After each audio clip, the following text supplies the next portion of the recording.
Never before in all our history have these forces been so united against one candidate as they stand today. They are unanimous in their hate for me, and I welcome their hatred. The needs of working families and the middle class, not just the billionaire class. We know what's going on. We are paying attention.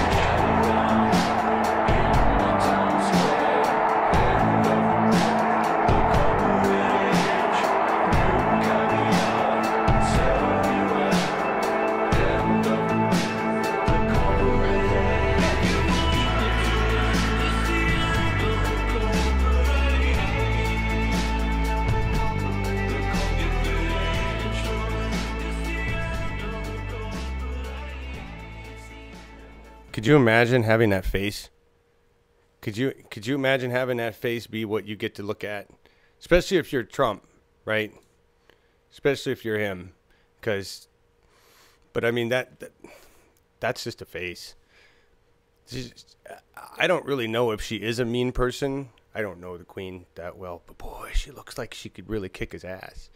Markus had the best quote for that, which was sword. Right? Hey, good morning, everybody. Hey, everybody, you got a lot of people showing up already. 21 viewers. Hi. Wow. How are you all? We got all sorts of stuff to talk about today. There's all sorts of stuff going on. There is some fun, distractive stuff happening in the UK, and we'll talk a little bit about that. But there's some other good stuff going on, good stuff, I mean, in the revolution that we're going to talk about as well, plus some upcoming events that'll be neat. I got Laura and Markus with me here. Thank you for joining me, guys. Good morning. Dobre utra. I have to say this right now as a German because we are completely controlled by Russia. Yes. And yeah. You're learning your Russian like a good German. Yeah, we are fast learners here in Germany. Thank you. Oh, I got the cat here. Cat just decided to show up. Okay. Somewhere, making noise. I'll have to, where are you? The cat can jump through the back window. There you are. Hi. At least I can hear her. Yeah. Which one is it? So say, while I open the door and let the cat out, you guys talk. Okay. I'll be right back, everybody. I'm just going to leave. All right. Let the cat out. Have a nice one. Yeah. So how are things in Germany, Markus? Yeah, as you can imagine, we are astounded. We are we are not that much confused, but we are a little bit irritated maybe that we learned that, we are under the influence of Russia and that our gas is coming to 70% out of these sources. And it was new to us. Yeah, but interesting. The things you learn when Trump comes to town. Yeah, every time. You guys learned how bad you are and how little you spend on defense, right? Oh, yes. Yeah. Slack. We will address this a little bit later. I found all of the, well, we know the whole visit so far has been a disaster for America. Love what you guys are doing over there in terms of protest. Yeah. Thank you. Yes, the signs have been great. Apologies all around for, him. Sorry. Lynn Vermont meow. Yeah, sorry, guys. Never happens on CNN, but then nothing else ever happens on CNN either. I lived in England for a year when Reagan was president, and I thought that I got a lot of shit for Reagan. That was nothing. Oh, no. That was nothing. They just thought he was kind of ridiculous and couldn't believe that we had, elected an actor to be president. Of course, and then he was tight with Maggie Thatcher, and then the whole false. Oh yeah, Maggie. Yeah. So yeah. They had no problem with him as governor. They didn't bitch when he was anyway.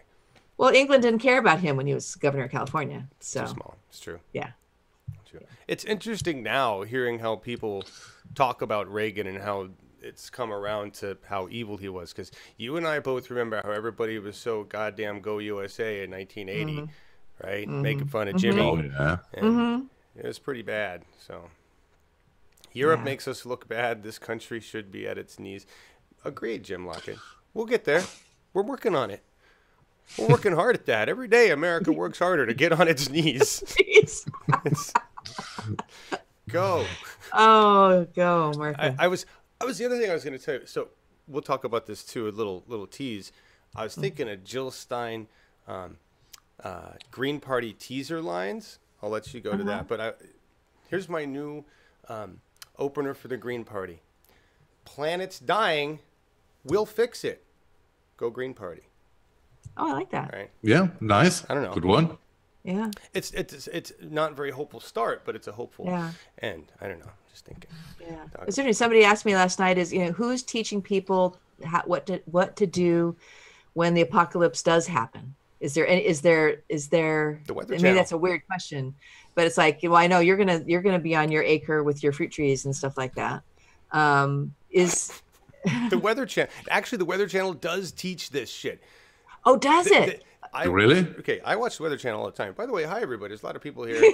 Barbara and Babs, Dennis. Who else is in here? Lynn and Jim, Jeffrey, TC. How you doing? Human. If I miss your name, I apologize. Louise. Density. Oh, Hey, Melissa, Jilly. Hey everybody. Hello. Lacey D. Yeah. Sorry about that thing at the beginning where it said the show was starting. What was it, yesterday or what? I can't remember what it was. But it was not good. What was I going to talk about? Oh, Weather Channel. The Weather Channel is so they have an interesting way of talking about climate change without really calling out responsibility for it. I mean, they definitely talk about it, but it's more like here's the extreme weather that's happening. Here's why it's happening. Yes, it's related to climate change. All right. And then they talk about here's how you're going to try to survive it.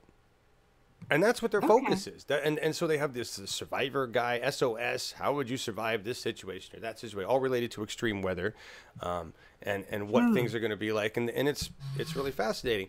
They don't. I saw one thing the other day where they were talking about who's responsible. Where does the responsibility lie? And it was really funny because the text at first said where does the responsibility lay? LAY. And I'm like, that's not right. That sounds weird. And like 30 seconds later, they changed it. Somebody was like, that's not right. Fixed it. I'm like, oh, see, Weather Channel. Real-time journalism. Weather Channel fucked up too. Anyway, they were talking where the responsibility lies. And I'm like, are they talking about climate change? What are they talking about here? No, they were talking about when a hurricane that is massive off the coast affects a whole bunch of states and everything on the coast, who's responsible for cleaning up the mess? What they were talking about. They all so in other words, they focus on disaster economy, the disaster. That's their thing. So everything, if you watch it, everything is a threat. Everything's a threat. Even if it's a goddamn thunderstorm, it's a threat. Serious threats of storms. Serious. Who are the main advertisers and sponsors and stuff? The Weather Channel, are there? I don't know. I mean, I don't pay attention to commercials. Does it have commercials and stuff? You should. They go off to things. I mean, it's the typical corporate. I was thinking like Home Depot or something like that would be. The Weather Channel writes an interesting line because they do, when it is scientific fact or when it's something fact about what factual and it involves climate change, they do defend their words and they do call it out.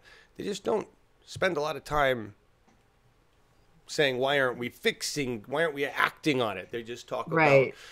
We're here to talk about the results, everybody. Yeah. Right. They're reporting what it is right now and maybe how it got that way. Right. Right. And I just wish everybody watched the Weather Channel, but they don't. Right? They watch. And the number of preppers are rising everywhere. Yeah, absolutely. Absolutely. Because everybody's like, well, it looks like my area is going to become either a flooded wasteland or a desert wasteland. Let me see how I live in wasteland. Let's go watch that. Yeah. Yeah, Jim says the Weather Channel is the Time Warner Enterprise.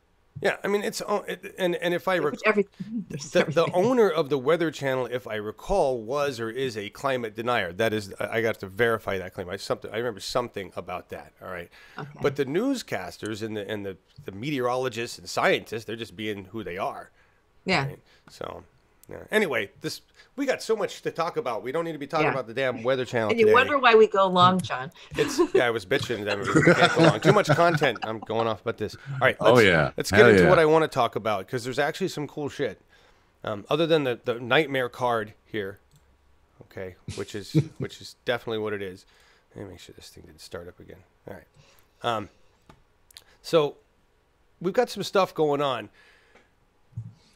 Real quick there's links to all this information in the description, if you're not aware. Hi to everybody who's new to this show. We do a lot of shows on this channel. This one's a more relaxed, kind of talking about a lot of different things show. It's a Saturday morning show. There are other things that we do that are much more serious than this, but we're going to talk about some serious stuff right now. Oregon 2020 data. I have discovered an old love, which is data research, and I love doing number crunching. And I used to do it for the corporation I worked for, Sam Ash Music, and really loved it then, except it was all sales numbers and inventory numbers and didn't give a fuck about that. Now I'm dealing with politicians and their stats and where they rank and how we choose our targets for 2020. And I have it's between what Justin Bryce can do for us with Databasing and the data we receive from the DPO and what I'm able to do with the internet, I've narrowed down. So there's 60 House seats up in 2020. There's 16 Senate seats. All right. The House is up every 2 years. It's crazy. The House recycles, but it shows what happens when you have rapid recycle. Talk about that in a second. The 16 Senate seats is half of the Senate, and they're only up every 4 years, which shows you why, which is then another, you could correlate that with the lack of progress within the Senate. All right. In Oregon, House is getting a lot done. House is actually passing a lot of progressive bills, and it's Democrat dominant. The Senate is also Democrat dominant. They're not passing a lot of shit. Okay. The Senate is where our bills go to die. We have to narrow down, do we target all 60 House seats? Why would we do that, right? There's a lot of Dems there. There's a lot of Dems in the Senate seats. So how are we targeting our people? Next, most RDs already, we must identify resistance Dems, all right? So I just want to, everybody please help us with these terms. Resistance Dem, let them own it. They want to be resistors, they are resistors. You don't make progress with resistance. You're either a progressive Dem or a resistance Dem. All right. Joe Crowley is a resistance Dem. We'll probably should just go get an R stamping on his forehead. All right. But anyway, we need to split the group. We already know that we want to primary Republicans that are in these roles. So I don't need to look at a lot of data on them. That's more candidate campaign data. In determining which corporate Democrats, which resistance Democrats I need to remove in 2020, I had to look at different criteria between the data sets that we got from the DPO and the process that Larry and I and Justin have built so far. This is what we've narrowed it down to. There are only 4 Senate resistance Dems. There are 3 non-I-5 corridor House resistance Dems. And I'm in the middle of analyzing the I-5 subset. And I'll show you what these look like. So this is Dem Senate 2020. These are the only ones. Remember I said there were 16? Okay.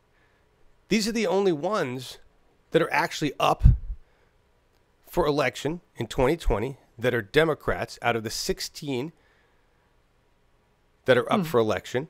And out of those, 3 of them are new, and those 3 are the bottom in green. And you can see some very telling information already.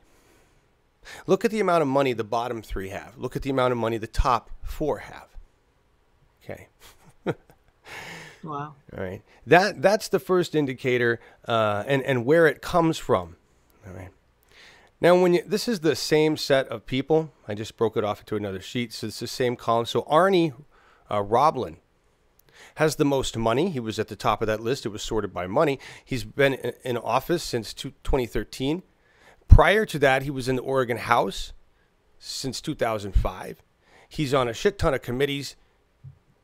He sponsored Bill SB 324, which is a bad bill. We got to look at that one, but there's a reason I put that in there. All right. Public events, he doesn't do any public events. You see a lot of other correlations in here. Public events, no, in those top 4. No and Kathleen, yes and yes in the other 2. Now, public event I classified as anything within the year 2018 that I could find on a Facebook account or on their state website. Those are the 2 places they should post events if they're alive. Right, doing something. If it was older than January 1st of 2018, I didn't mark them as doing public events. Right. So it doesn't necessarily mean they're doing anything current. But the bottom two, I took notes. Lee and Michael, who just got elected, see that? Well, Michael is 2013, Lee is 2017, actually has an upcoming town hall event listed on their state website. Okay. Now, to me, this criteria, it really helps us narrow down who we want to go after. And when I look at the bills that they signed or sponsored, you can also see a lot of other telling information. Now, the sources that I'm going for, the sources that I go to for information are WikiLeaks, or Wikipedia. I'd love to go to WikiLeaks, but they don't really need to provide me with this information. Wikipedia, which just basically says what office they're in now, when they were elected, and if they were in a previous office. And that's what I get from that there, basically. Nothing else from there. I go to VoteSmart, which has all of their voted data, all of their the overview of their money from their last election. And that's what all of this is based on, is their last election. Okay. And then I use the state website, their state website, to look for other basic information on them, whether they're on committees, whether they're chairs of committees or co-chairs of committees. And all these committees are very important because they make a lot of decisions in these. All right.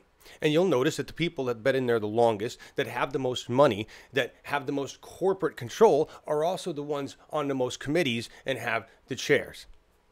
Go figure. All right. It's just kind of a big duh. So we don't need to really attack or bother with the bottom three there. Leave them alone. Right. At this point, they'd not been in office long enough to get wholly corrupted like the other folks. Right. When we combine the data sets with the mapping on Databasin done by Justin Bryce, here's one layer. So this is the Oregon League of Conservation Voters Senate scorecard.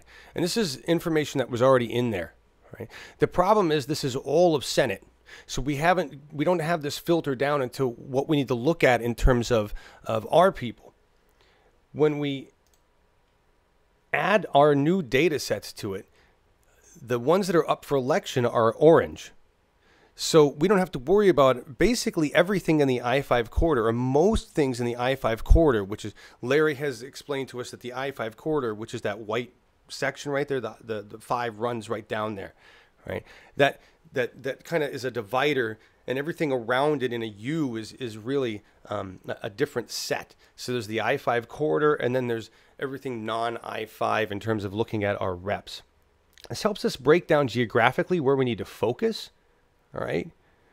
So if you look at this, the blue areas are the Senate Dems up in 2020 out of the subset.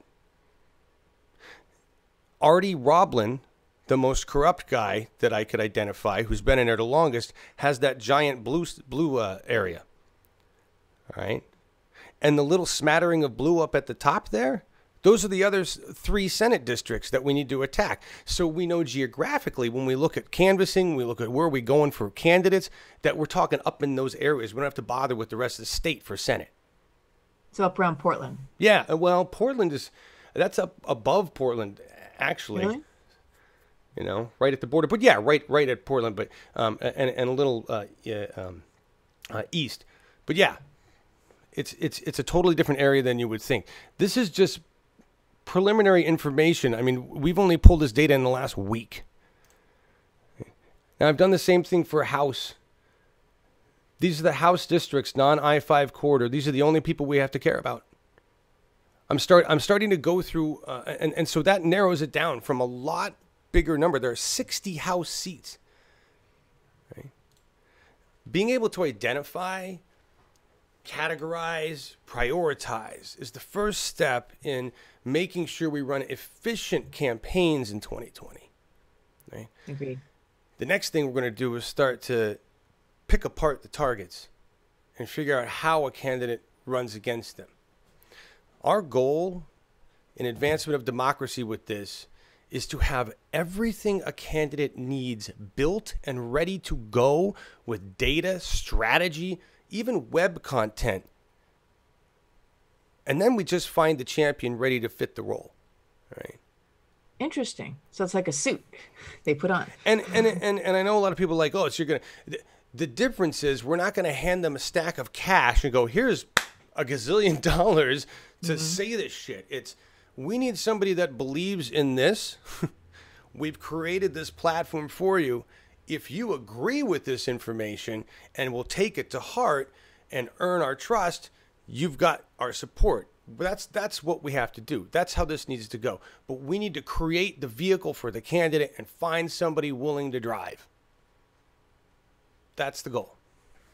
So anyway, I'm really excited about this because this is what I used to do. I just did it for musical instruments, and this is so much more fucking interesting. You know? Yes, you've been very, very heads down in this. This is good. I have been. So, and Cindy, we're not saying we're ignoring all big rural areas. That's not, I don't know if that's what you're going at. The point would be, remember, that's just targeting Dems. The Republican areas encompass most of that rural. That's a completely different strategy. Right now, I'm looking at how we take on corporate Dems, because here's something that's very, very important. By the way, Larry Taylor, when he first saw this, the first sets of data that I pulled was like his eyes went wide. Because nobody has seen this stuff. Nobody's done this analysis on our own Dems. It's pretty frightening, you know? So that's exciting, too, that we're going to be the first to really do it for the progressive movement, to really look at the Dems that suck. Right? And I forgot what my point was. Oh, the Republicans, we know we need to target the Republicans. In order to do that, we're going to look at completely different data sets so that we can target them correctly. That's where your rural area is. All right. The point that Larry was trying to make about targeting Democrats first is if we can hold the line with the Dems we have now, shouldn't be that hard. But add one more, I think it's in Senate, or one more in one of these places, maybe it's in House. We have a super majority. Okay, that means if we want something and we have the votes, it's done. Right? Super majority. So that's the thing. All right, so I'm done talking about all the strategy, and I know it took a long time. Looked at all our slides, and where are we at? Now we're at the Queen again. No, that's important. There. So. Yeah, it is. Absolutely. Yeah. So there we go. Back to the Queen. We get this done for Oregon, and then we're going to hit Washington, California. You know, I mean, could you imagine the sets we're going to have for Cali? My God. Oh, I know. It's insane. Anyway, all right. Yeah, has Adriel seen that? Adriel should see this. No, I'm not ready to show it to Adriel. Sorry, Adriel. Birthday. Is his birthday? It was his birthday yesterday. Oh, happy birthday, Adriel. Oh. There's been a bunch of volunteer happy birthdays I've seen popping up on Facebook. Happy birthday, y'all. Sorry if I haven't said anything. I will show it to Adriel. He loves stats. He does, but I want to have it more ready and then talk to him about additional things that are of value. Mm-hmm. You know what I mean? So I need his help for the campaign tactics. Yeah. Right? Because that's other stuff. Anyway. Thank you, guys. Appreciate that. Just read in How Bernie Won about the DNC refusing to allow Nina Turner to one of those nominating Bernie. Yeah. We're seeing a lot of that. We're going to talk about the Joe Crowley thing. Oh, yeah.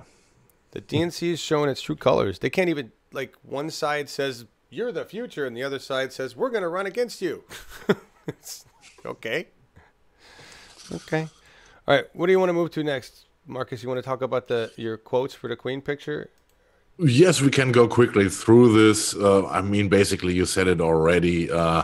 If you look at the Queen, and I said earlier in the green room, the longer I watch her and her face, the more it becomes, in my opinion, iconic, you know, because this is exactly what I guess everybody thinks, you know, and this is I refer to the story which came up last year, in which the rumors came up that the Queen would be allowed to kill Trump in the case he would visit her in Windsor Castle, and she would have the right to kill him with a sword,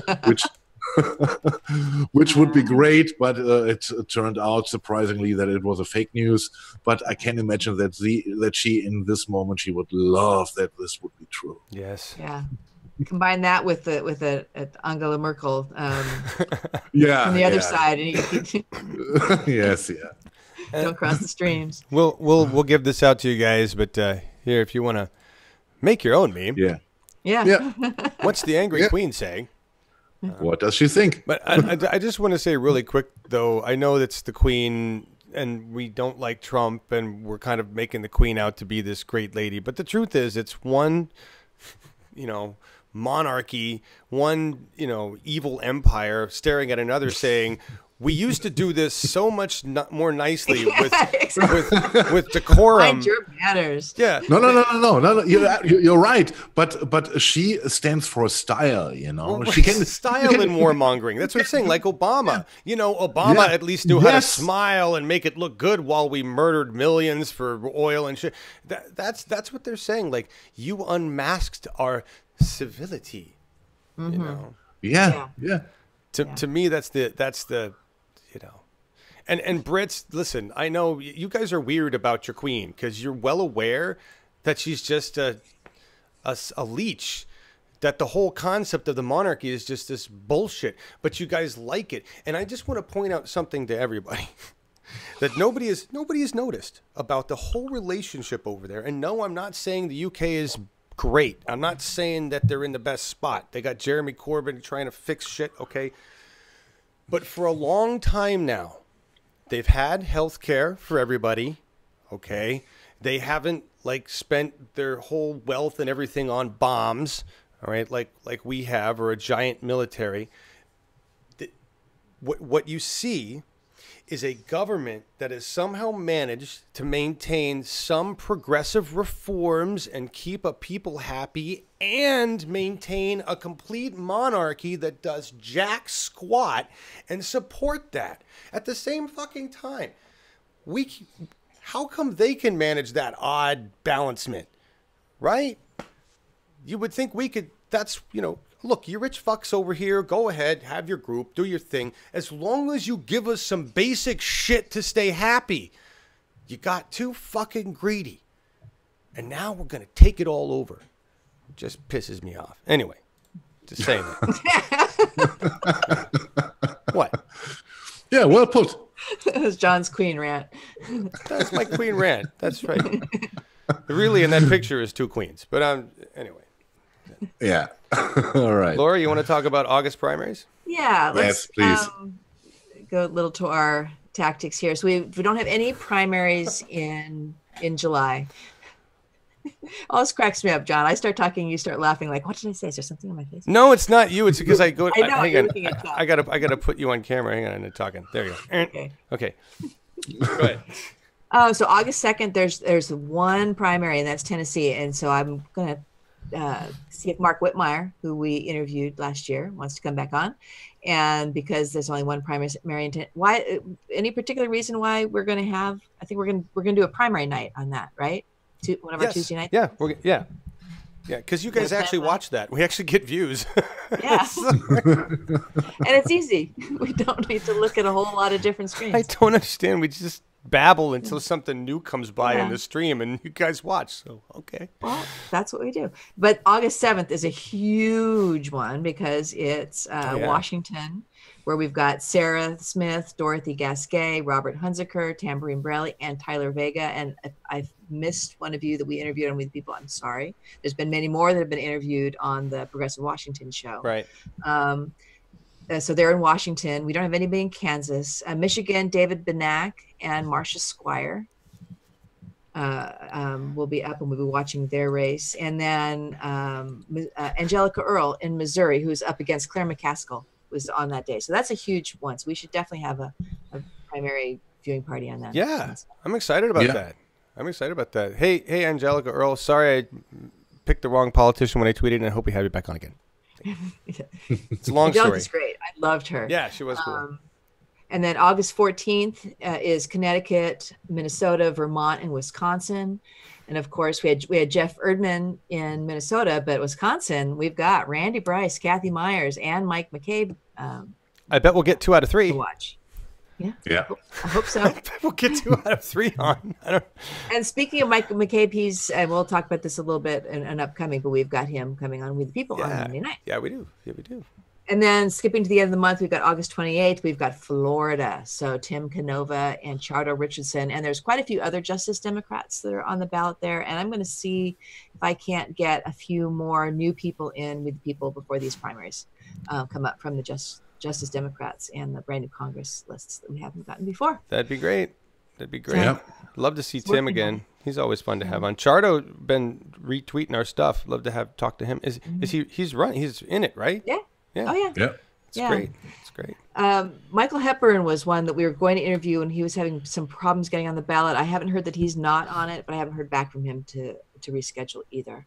And before we go off of that, because I don't think we made a slide for it, and this is not an official thing, but I've been talking with Jill Stein's people, and the Green Party's annual national meeting is next weekend in Utah, and they approached us about having an interview with Jill somewhere around that the event. We're thinking about having it on Thursday evening, the 19th. That's what we've proposed. Where that is not confirmed yet. We might entice Sadie, hi Sadie, to come on herself and give us a preview of the meeting, and then maybe schedule Jill for after and get her feedback on the meetings. I think maybe a lot of the questions that we have for her and for the Green Party in general might be answered there. At least I hope so. Yeah. So that's a little teaser, you guys. So Jill Stein might be coming on our show. So everybody behave, okay? Yeah, and you know what? Well, no, I'm not even going to do it. We've been having so much fun with the fact that we actually won't talk about Russia with her, but I'm not going to tell her that. No, well, and Sadie said that it's because she wants to support independent media and she wants to talk to reasonable people. Well, we can at least give her one of those. I mean, shit. 1 out of 2 is better than what we get out of government. So, yeah. Yes. Exactly. So that'll be fun. So look for more We the People's coming up. We just needed a little break. Yeah. I didn't. I shouldn't say we. I did. Laura John, needed you've been a working break. hard. Marcus, you've been working hard. I've been going to concerts for old bands that you'd swear would Again? You need it. You need it. Everybody needs to take a break. Look, we're fighting a war, and everybody's going to have volunteer burnout. Yeah. Everybody's going to have two solid years. Yeah. It's been since we were covering the conventions 2 years ago. Bernie's like, now. wah. Yeah. Yeah. Exactly. 2 years. Oh, huge. Yeah. What are you talking about? Don't get cynical. Don't despair. We can still transform our world. That's what Bernie says. So got to have faith because it's so messed up. And Paul Chaitlin, do you watch the show? I don't know if you do, but I agree with you. Nothing matters. Yeah. It's okay. Nothing matters. but it's us pretending that it does that makes life worth living. So, sorry. Yeah. Anyway, that was just a sidetrack because Paul, he and I talk a lot in Facebook and share each other's angry memes. Yeah, exactly. Yeah, he speaks my mind a lot. Yes, he does. A dangerous, unsavory clown. There's so many. Mm-hmm. Anyway, nice to have you all here. There's like 41 watching. Hi, 41 of you. What's next in the list here? Last week, are you done with are we done with our stuff? Yep. Primary? Right. Yep. So yeah, just stay tuned. We'll be talking to a lot of these people. All right. Well. Yeah. Last week on UHM. Yes, I won't leave lots of words on it. We got all the descriptions in the video below. We got last Sunday a nice talk about education, the differences with Europe and the US.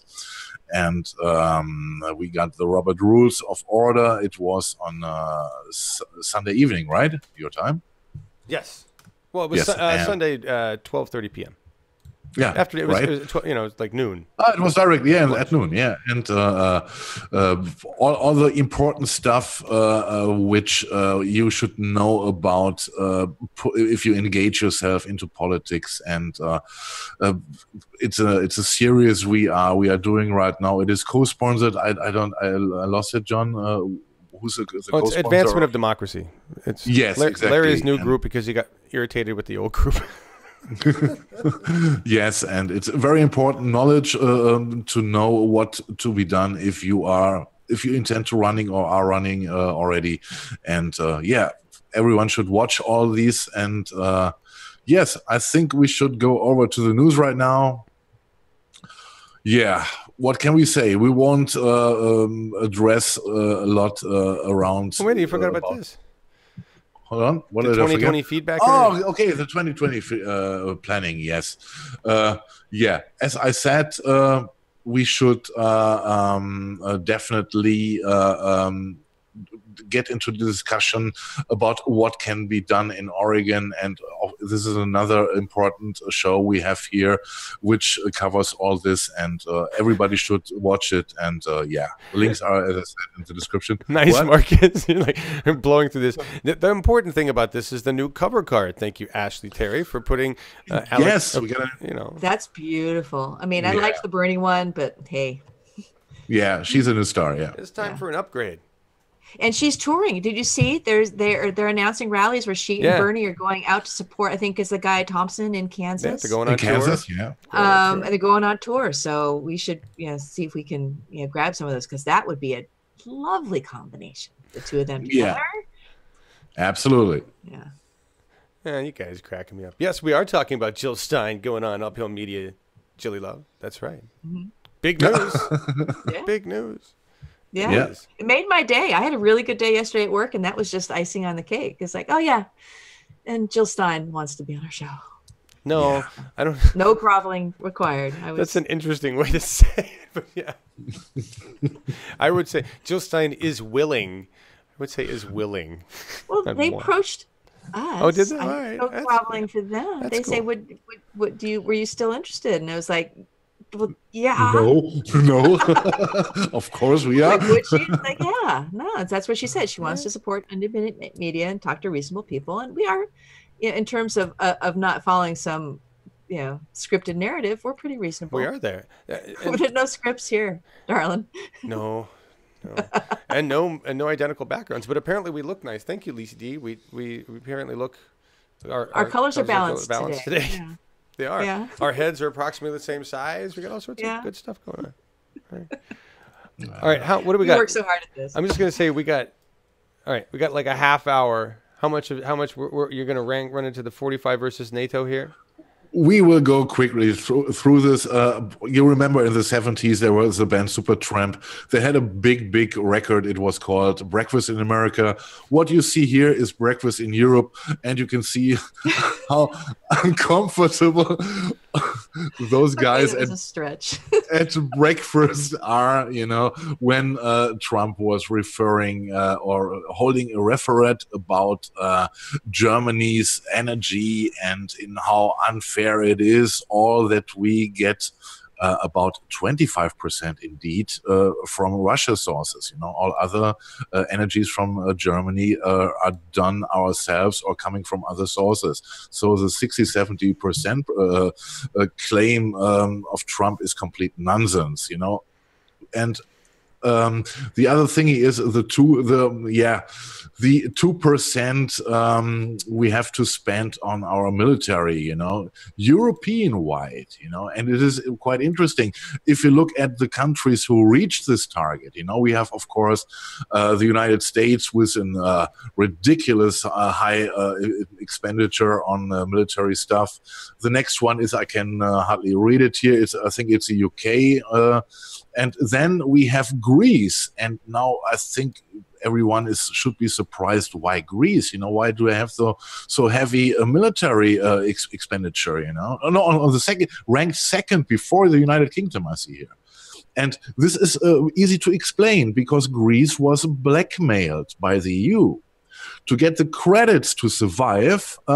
For each big credit, Greece had to agree to buy military stuff, like ships, etc. And this, of course, increases the budget for military. They did not do this because they wanted all this stuff, because, they were told, if you want to take the money, yes, you got to buy all this crap also. So very nice from Europe. Yes, and you can see all other countries mostly don't even reach all the 20% guideline, not even France. And And now imagine if all those countries listed there would reach the 20% limit. What would that mean? We would be weaponized bigger than Russia, bigger than China. And what do you think would this cause in Russia and in China? They would also start to weaponize. Of and course. this would end in a ridiculous. It is all right now ridiculous, but it would be even more stupid to do this. So the 20% limit for all Europe is completely nuts. We don't want to change Europe, and we as Germany, we don't want to change our country into a military country like the US. Well, no, this is not what we want. And the 4%, which he came after he left, this is completely ridiculous. Then they're done then, huh? Yeah, this is completely nuts, Of course, the only intention behind all this criticism of the EU and the expenses on military is based on one thing. He wants to sell his weapons to Europe. He wants to sell his fracking gas and his fracked oil to Europe, and this is what is the only purpose behind, because he's a businessman. He's not a good businessman, but this is behind it, and that's it. That's well said. And to clarify for everybody right now, the Trump administration and Trump wants to do this, right? Increase, go crazy, whatever, all this stuff. It's ridiculous. The regular resistance Dems, the regular government before the Trump government was okay with everybody doing whatever they were doing, still paying into this. The same kind of scams were still going on, and we're still selling weapons. He just wants to go supernova with it. That's all. It doesn't mean that what we were doing before was good or was the right thing. It's just he's an escalation. He's a nuclear version, Anyway.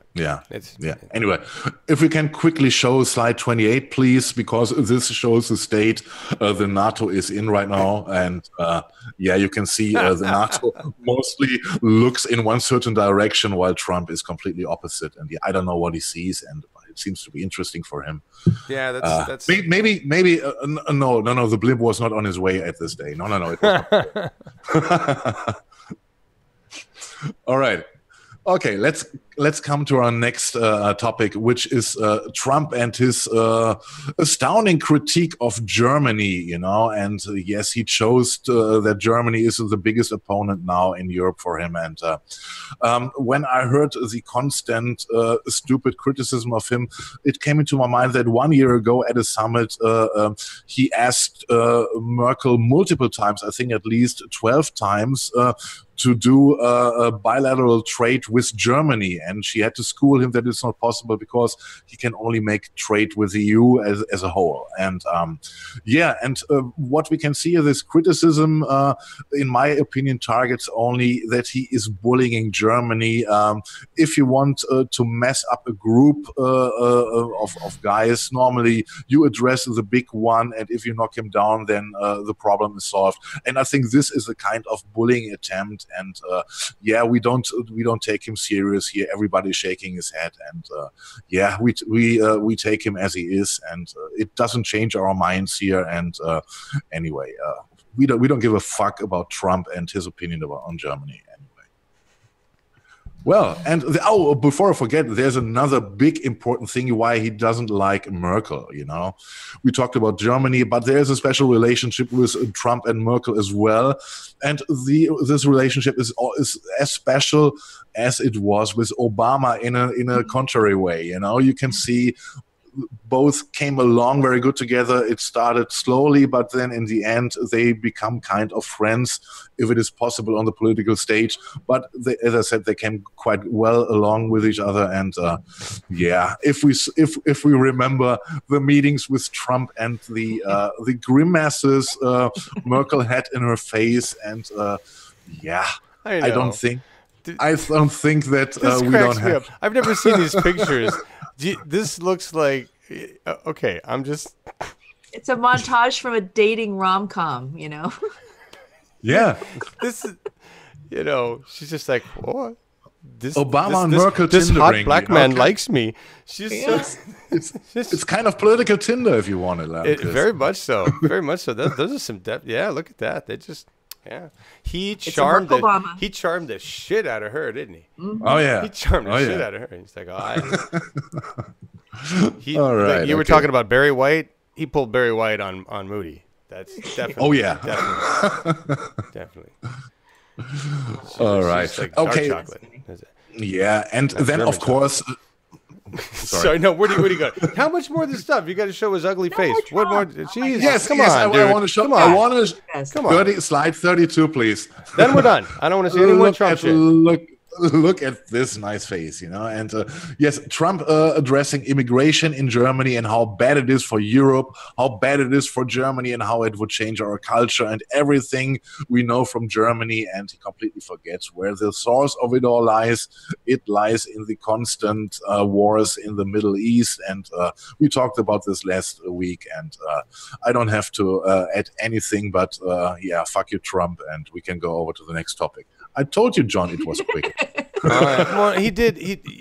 That is. If I was going to mention anything, it'd be the fact that he did mention. He basically made some extremely racist comments while in Europe about immigrants in Europe. It's like, and I saw a comment by I don't know, Sean King or somebody else, very outspoken. It was right on point. He doesn't have a problem with immigrants. He's an immigrant. His parents are immigrants. Melania is an immigrant. He has a problem with non-white immigrants. He's made that very clear. If you're brown and an immigrant, yeah, you're bad. If you're a white immigrant, you kind of, you know. If I may add this quite quickly, his ancestors, when they came to America, you know, they fled from the military service in Baden-Württemberg, which is a region in Germany, and they fled to Germany, to the US, and later, a couple of years later, they came back to Germany, and they wanted to stay in Germany because they didn't feel quite well in the US, and they wanted to return. And being there, they were told, no, you have to go again, you know, otherwise we'll end in prison. And as a matter of fact, the Trump family was deported from Germany to the US. Interesting. Oh, what an irony, right? It is very much so. It's very much so. I love this picture you've got loaded in here because Trump's quote is, "They love me over there," and this is all protest. Yeah, this is a big Trump celebration party at Trafalgar Square in London. Yeah, there's the balloon celebration. Celebration, yeah. Oh man, some of your slides on the Brits know how to insult. I was talking about that with my partner, and I said, you know, that the word cunt in America, it's like it's worse than the F word, really. Yeah. You know what I mean? But and correct me if I'm wrong, British people or people in Europe, but the word cunt over there is like you call it's not as bad. It's less than the F word. Just like, yeah. And to call Trump a cunt is like, eh. I would say it's not a word you would use at your first date. And of course it is not, yeah. It is meant as an insult. Well, sure, but I don't think it has the same horrific sense in Europe. As I guess the level is the same. Yeah, but I love the sign. Trump is a cunt. It's like that's perfect. Just some British person. Yeah. Hold him up. Yeah. Or let him feed him to the corgis. That one. Yeah. Good one. Yeah. Want to go quickly through the protest slides, 39, and go on? I do. That's what you have. Yeah, go through them. Here. Yeah. Just show them. They are self-explaining. All in all, you're just another prick with no wall. Yeah, I like it. Yes, that's great. Let me just show these to you guys. And this is just to show support, solidarity to our friends over in Europe. They're having to deal with his crap and everything he's saying and the outright just lies. And so sorry. Yeah. So sorry. Oh, you don't have my favorite one, which is super callous, fragile, racist, sexist, Nazi POTUS. I got that somewhere. I didn't see that. Cool. That was my favorite, with Trump dressed as Mary Poppins. Yeah, I thought we had that one. Damn. Well, I had it there. So it got deleted again. Oh shit, that's me. You guys, I don't recognize that slide. Delete. No, that was the accent. I should have backed up one. Anyway, good stuff there. Yeah. Good stuff there. Yeah. And my favorite part about it was listening to the radio yesterday. The Slacker, right? And they have ABC news feeds that comes in. Oh yeah. And you know, and you know they do this serious stuff. I'm Jim Sirius. Yes. It's like it started off with hundreds protest Trump at Trafalgar Square in Britain. Then about 2 hours later, thousands protest Trump, and then way later, tens of thousands, and then later, hundreds of thousands. ABC stopped reporting on it because they had too many other things to report on. Right. Like when he refused. The thing I think I found most interesting, he refused to take a question from Jim Acosta, right? Refused to take a question from somebody else, called CNN fake news, called NBC fake news, took a question from the Fox guy, and the Fox guy, when he finished his report, said, I just want to say that Trump is an asshole, and he didn't take questions from my two friends over here who are great journalists, and I just wanted to say that. This is Fox News journalists, all right? This is what makes it so confusing, everybody, because you have journalists that are good human beings. They work for corporations, so they do spin the news. But at some point, they're going to have to find some solidarity with the people, apologize for all their fucking lies, and work with us on this. Or they're gonna meet their fate, like the last group of corporate entities that chose to side with the government over the people. New muckrakers. Teddy Roosevelt. That's just going there. Anyway, it's interesting to see them having to fight for their freedom, which is what's happening there. I don't think you realize what a danger to us it is to have a president who refuses to take questions from select press. That to me is frightening. Yeah. Anyway. All right, let's go on. What else do we have? We got news, which indeed is no news. Piers Morgan learned that he is an idiot, and he knew this already, and we don't have to show this. That was an extra story. Yeah, but it's quickly because I think everybody is aware of this, you know. And I like this one. I like this story you loaded up. Yes, and there we give over to Laura. We do? Yeah. Oh. Alexandria versus Crowley, you know, the shenanigans. Oh, yeah. They had a big blow up this week on Twitter because evidently Crowley is not going to be taking himself off the ballot. No. Might be what the Working Families Party, is that what he's going to run under? He's going to go third party against Alexandria. And so they just got in a Twitter war because he's backing down directly on his promise that he made on national TV to support her if she won, and is now obviously not doing that. So it is. So they're going back and forth, and she's saying that he's not showing up for 3 scheduled concession calls. He's not conceding, in other words. Right. And he's saying, "Oh no, we reached out and she's not answering the phone." It's ridiculous. So and then says and then complains about her, and then says she shouldn't be airing grievances on Twitter, which he's in doing that. He's airing a grievance on Twitter. So there you go. Yep. So, but yeah, I mean, to be expected, right? I mean, she's the new darling, and the establishment is, not going to go down without a fight, and they don't know really how to fight in this arena. So no, and keep in mind, this is at the same time that Tom Perez. What do you think, Alexandria Ocasio-Cortez? She's the future of the party. Shit, right? Tom Perez likes to cuss. Yeah. I mean, that's you. Okay, and Sean King was blasted out, or maybe it was Glenn, somebody blasted out. Who's going to denounce Joe Crowley? Who's going to put him in line for doing what he's doing? Hello, Dem Party.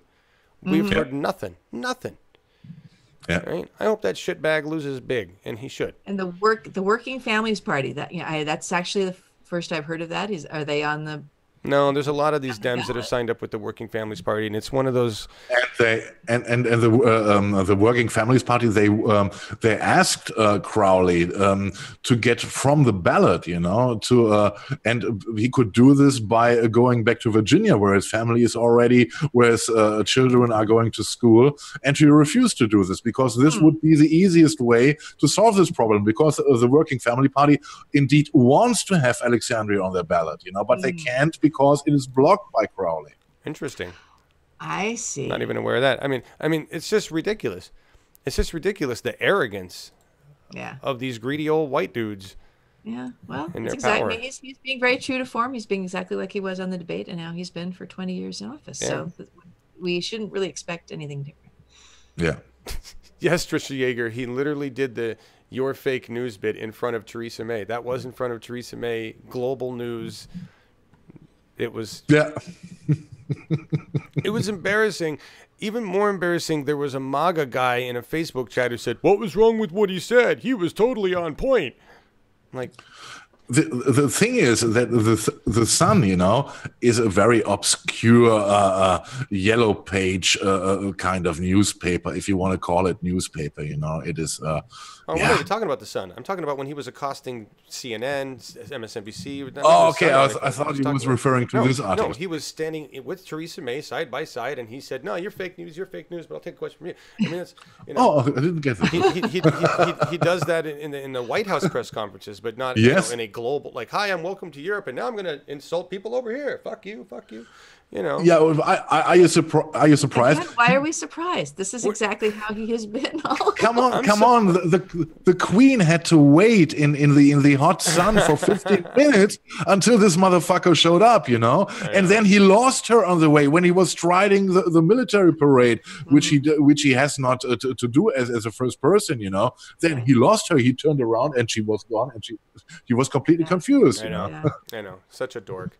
And on the one hand, the decorum is important because we're used to seeing it. And the other hand, it's kind of interesting to have it pulled back and be like, none of this shit really matters. No. Whether you curtsy to the Queen does not really make much of a difference in this world, does it? No. If we're paying you money to take care of our fucking civilization, then what matters is you getting shit done. I don't really give a fuck how you arrive, what you look like when you get there, what you say to each other until you're like working. Get to work. So that is one thing that I like about it. He's such the opposite of decorum and facade, right? Like, I'm just a bag of shit, right? Yeah. And everybody's like, yes, you are, and we see that, and it really disturbs the rest of us in power who are trying to maintain the facade. Maybe it's the only good thing we can say about Trump. If you see him, you know what you get.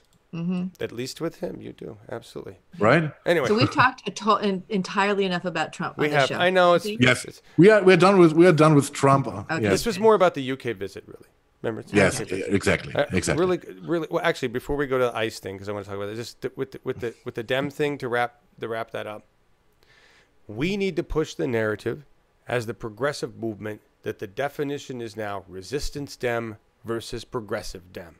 Define it. They like the term, so keep it that way, right?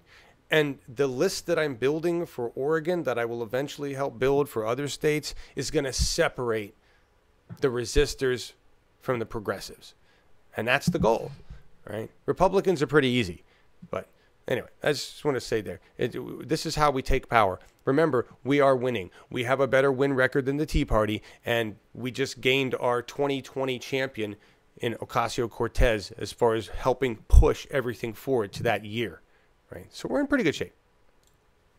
Yeah. ICE, real quick, I thought this was just like a nice thing since everything going on with ICE is just horrific and going on, you've seen the horror stories coming out about the children and not being back with their parents, and then some of them being back with their parents, and that we've seen the videotapes and all this stuff. And I was like, I was saying this to myself, what do we do? What do we do with these people? In Germany, it took the next generation to come back and say, oh, no, you old fucks. Where are you, you Nazis? We're going to find you, bring you to justice.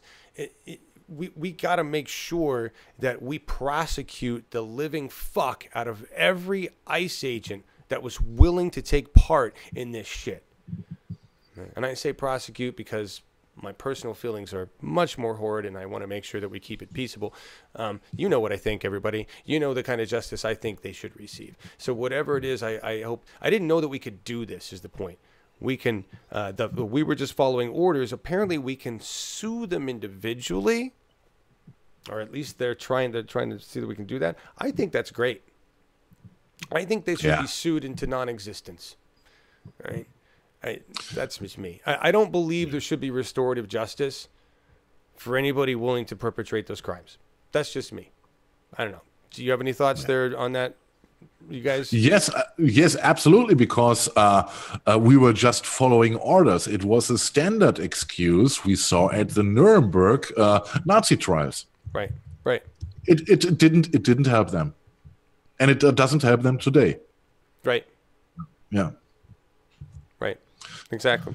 And yeah. So whatever that happens to be. Yeah. The last thing I have for today is we are also talking about immigration, but we are talking about what happens in Germany quickly. Last week we talked about our Secretary of the Interior, Horst Seehofer. We also call him Crazy Horst. He had birthday last Tuesday, and he got 69 years old right now, and he is very strongly standing up to deport refugees if possible, and also into countries which are not safe, obviously, like Afghanistan, and right on his birthday, on the 69th birthday, surprisingly 69 Afghan refugees who didn't get asylum here in Germany were deported to Afghanistan. It is a surprising number, because in the past we didn't have such a high number for this. I don't know. He was smirking about this, and he was cheering this. And one day later, we heard that one of those refugees in Kabul, arriving in Kabul, committed suicide one day later by hanging himself. And it was a 22-year-old man, and he was living already in Germany for 8 years. And you can imagine there is someone coming at the age of 14 from a different country, destroyed by civil wars. And I don't know what he witnessed there. And he came to Germany, lived here for 8 years, and suddenly got sad. I've got to say that he committed minor crimes, and he had a psychologic disorder. But instead of helping him, the German government decided, to solve the problem by deporting him. And and I think such a Secretary of the Interior with such an attitude what immigration concerns and the fate of people is not bearable anymore in his office as this secretary. And I hope that he would resign, and we will see what happens, because there are a lot of voices who demand the same, that he should quit right now. Yeah. Well, yeah, I just got to say, not to downplay the magnitude, you guys are certainly deporting a lot fewer people. I mean, do you think this? What do you think he will do? Do you think he's corrupt? He's just going to stay there? I called him last week. I called him an ego shooter, and the only thing which is important for Horst Seehofer is Horst Seehofer, and I think he cannot quit right now, because he doesn't want to find himself in the German history books having quitted with such a bad result. I think he will withstand, and he will try something different, and but I hope this won't help him, because over the parties, even in his own parties, are old politicians who said this is not acceptable, and he should go. And I hope he does so, but I don't expect it, because I think he's an ego shooter, and that's it.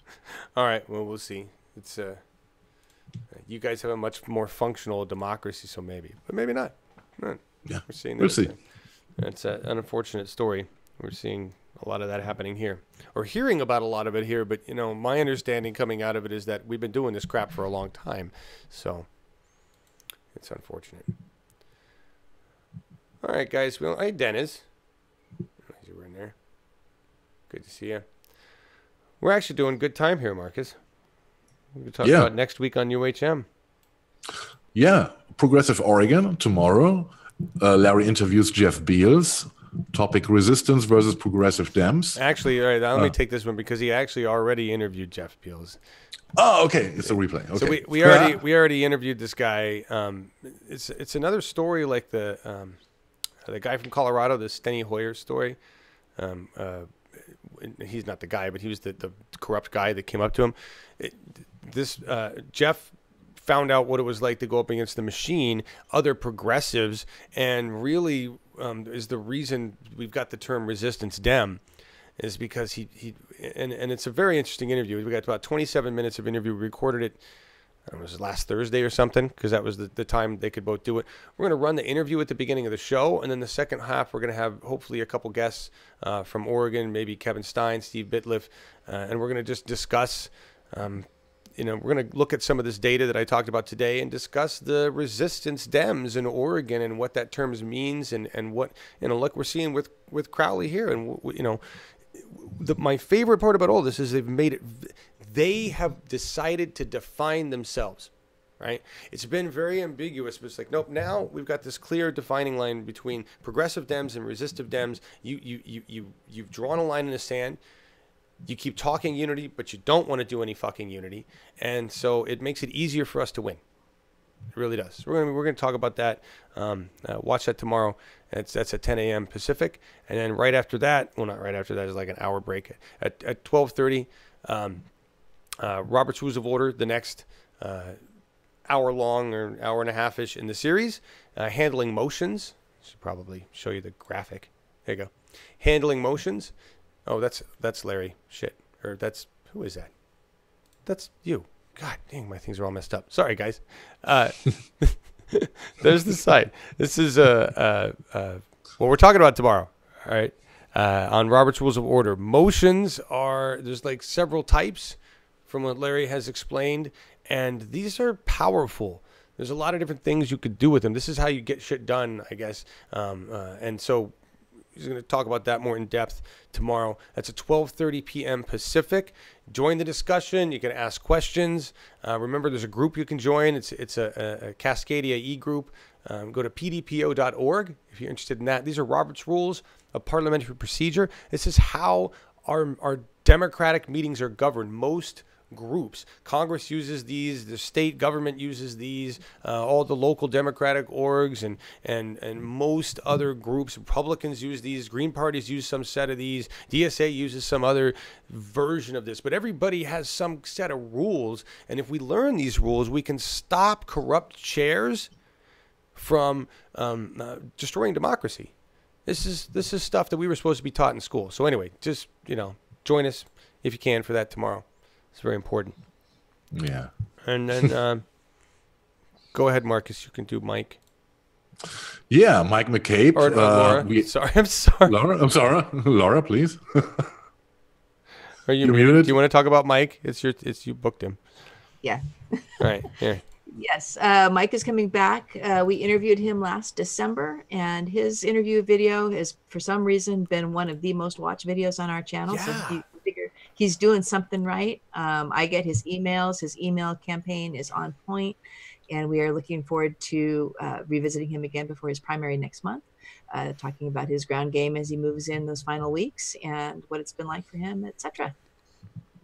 Wow. I mean, cool. Thank you for saying that, because I totally forgot. I don't know what the deal is with Mike's content, but Jesus, off the charts. Off the charts in terms of watch time. So, and I'm excited. Have you gone back and looked at any of his footage? From that show? Yeah, from Not the yet. original video? Not yet. You guys go look at the old one and tell me what the hell was so awesome. I'm looking forward to talking to him again, because it seems like he's doing really well. I will do this tomorrow for the research. Super impressed with him. Yeah. He was a guy in blue jeans, Yes. Right. But he again, he's like that candidate that says all the right. He's got the whole package. Right? Yeah. And I hate to say it that way, but when you're talking about running a candidate, you have to have that. I mean, that's, you have to have all that pieces, and you can see he's got it, right? And that's we need to build champions like that. Yeah. We need to build. I think he gets out in his community, and he's known by people. He is. It's really So exciting. like Alex. So yeah, we're looking forward to talking to him again. Yeah. Yeah. That's Monday. Monday. I keep thinking Wednesday, but it's not. It's Monday. Yeah. Do you and you don't have a planning meeting? No, every Wednesday will be a planning meeting. Okay. This, should have a hard time. yeah, this coming one's going to be, I'm going to have even more data to look at. I'm going to have all the house done. Hopefully we'll have more map sets up to look at. And that's, you know, yeah, we're getting cranking on that. So it'll be exciting. Now that things are going. Exciting. Nice. Yeah. Yeah. Well, thank you guys. We're keeping, I'm trying to keep the shows to under an hour and a half. Just for our own sanity and stuff, because there's other things too. My own sanity and stuff. And if you're anywhere near me, or if you want to take a road trip, now's the time to come. If you want to have plums, I got plums everywhere, yellow plums, red plums. I got blueberries, I got raspberries, and I'm gonna have blackberries really soon. Lots of blackberries. Gonna have some other plums, lots of other plums real soon. The next couple months is just all harvest figs. I'm talking hundreds and hundreds of pounds. So if you want to come by and take some stuff or just graze in our field, and then I can attest. I have grazed on John's land, and it has got a bounty. Yeah. So did you guys plant the sunflower seeds I gave you? No, I don't know where they are. I lost them. They're somewhere on my desk here. Okay. I just gotta find them. They're in a pile. You gave them to Lori. You put them on well then she hasn't done them yet. Okay. So, sorry. I'm sorry. Your sunflowers last year were pretty killer. They were. Yeah. I wanted to plant those other ones. There's a lot to do. Right? And it's been really hot. So anyway, come on down. Got that stuff. You know, I've always got weed. So come hang out, do that, eat some stuff. Hang out in the garage. Yeah, I know how it is. See where the studio is. You know, the big production. Yeah. Hang out with me. And just let me know ahead of time. info@uphillmedia.org. If you have any questions or want to get a hold of us, let us know what's going on. Thank you all for being here. Thank you all for your donations. I know I haven't done it. I didn't do any Action Network emails or letters in June. I don't think I just been really busy on what I think matters, and you guys are here anyway, and so share and thank you. Can you bring your son? Yeah, sure, Jeff. On Wednesday, sure. Cool. Yeah, come on up. It's a great day. Hi, 47 of you, and true. I don't even know what that is. TVRS. Thank you. T. Thank you. Anyway. Come on down to John's farm. Yes, Tricia. But you got to help pick. Yeah. You have to take it away. Yeah, that's the thing. Or help make something out of it. Yeah. And thank you guys, Laura and Markus, as always, for everything you do, all your time. I appreciate it. Thank you for having us. Yeah. And thank you all for watching, of course. Yes. Yeah. Absolutely. Thanks, guys. I'm going to... What? Go ahead. Yeah, we are going out, and with a connection with Trump somehow, right? So, it's your turn. All right, so see how this works. I just tell this first. More than likely, the live mix I'm trying to do right now, one of these things is gonna get nailed for copyright. So if you see that happen, as soon as I can, I'll chop it off. Hopefully they'll let us at least get through the whole thing live together. For those of you coming back to watch later, it would be a great song if you could hear it. Hopefully it'll stick. You never know with this stuff. It's pretty old stuff. Anyway, the Trump balloon, I just love the balloon. I thought it was great, and it really pissed him off. And it was kind of if you think about it, it's a great, peaceful, it's not even civil disobedience. It's just marketing. It's just marketing. And it's a great way to show your discontent. And I just thought it was good. I hope we get those everywhere in America. I want them over here. I want a Kickstarter. I want, anyway, it made me think of the song by The Fifth Dimension, Up and Away in My Beautiful Balloon. and it's like one of the most cheesy songs on planet Earth. But my mom... Well, my dad flew for TWA, and that was they had that as their theme song in the early 70s. Was it really? Up and Away with TWA, yeah. Oh, my gosh. Yeah. Oh my God. We had a little 45 of this, and I listened to it when I was a kid. Right, and I remember being a kid Yeah. And listening to this song, and so what I have here is the live video. I don't know what show this is, some show, but the nice thing about the 60s and 70s shows is it was all overdubbed. So you get the album soundtrack and the people on stage are just pretending they're fucking singing, right? This is the Fifth Dimension in some of their best outfits. They're wearing plastic. It's an amazing look. Oh, God. Hopefully this will run. But it gives me a good memory, and now I have a funny memory to attach it to, because I remember my mom singing this song on a sunny day in the TV room of our house in Colorado, and the stereo was on, and she was happy, and I was a kid, and I didn't give a fuck, and now we got a giant fucking asshole president balloon floating over London because our president's a dickhead, and I just thought this song needed a new attachment for me. So here it is. We'll start with the song and the video. Hopefully it won't get sliced, and then I'll push over some video of protests in London to look at. We'll go back and forth between those. So thank you everybody for being here. Donate.uphillmedia.org, and we'll see you tomorrow. Bye-bye.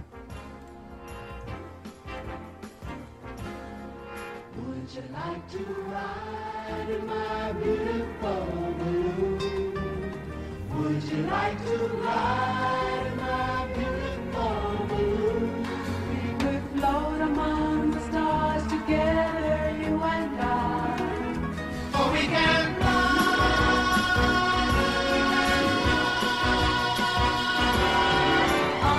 up and away.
Change your back,